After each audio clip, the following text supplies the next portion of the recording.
जब किसान कहता है, हे साहब घर में सयानी बिटिया है, उसकी भी शादी करनी है। मैंने सोचा था कि तो फसल कुछ अच्छी तरह से हो जाएगा, कुछ मैं मजदूरी करके आपन पैसा इकट्ठा करके आपको कर्जा भी भर दूंगा और मैं अपनी बिटिया की शादी भी कर दूंगा। जमींदार कहता है, नहीं, मैं कुछ नहीं जानता, मुझे मेरा पैसा चाहिए।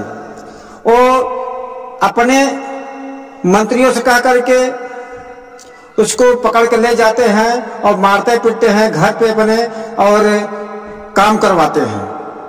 उसी समय भगवान को और देख करके किसान भगवान के कहता है, क्या कहता है भगवान से, यही विनम्र करता है।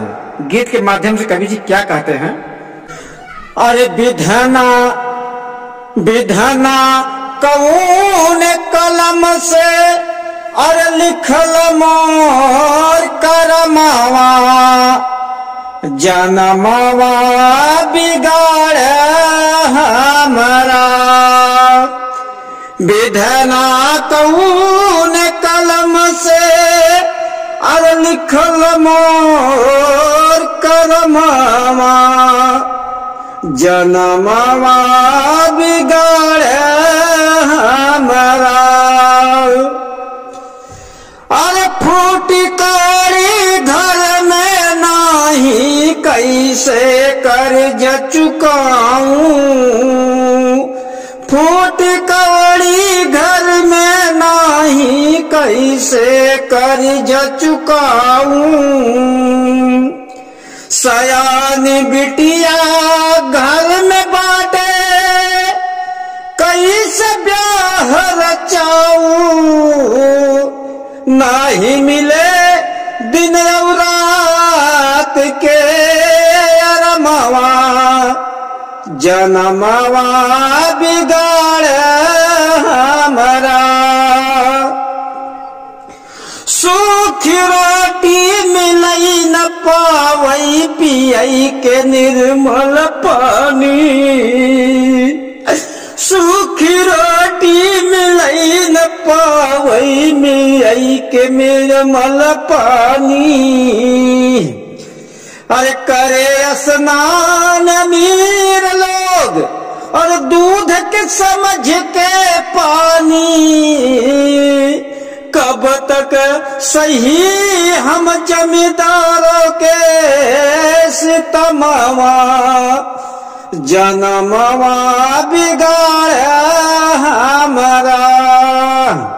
और क्या कहता है प्रभु से, अरे दीन दुखियन के इतना दुख दिहल काहे भगवान, दीन दुखियन के इतना दुख दिहल काहे भगवान। धरती गगन सबके हवई फिर मिले काहे न सम्मान, काहे अमीर लोग काहे अमीर लोग हवई अब भरमावा, जनमावा बिगाड़ हमारा।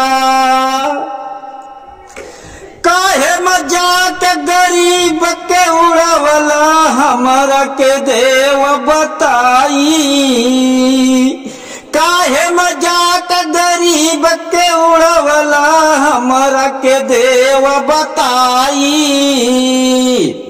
सूरज चांद सितारे हैं सबके फिर काहे तू ठुकुराई, कविवर दया राम लगाव कौनौ तू जतनवा, जनमावा बिगाड़ हमारा।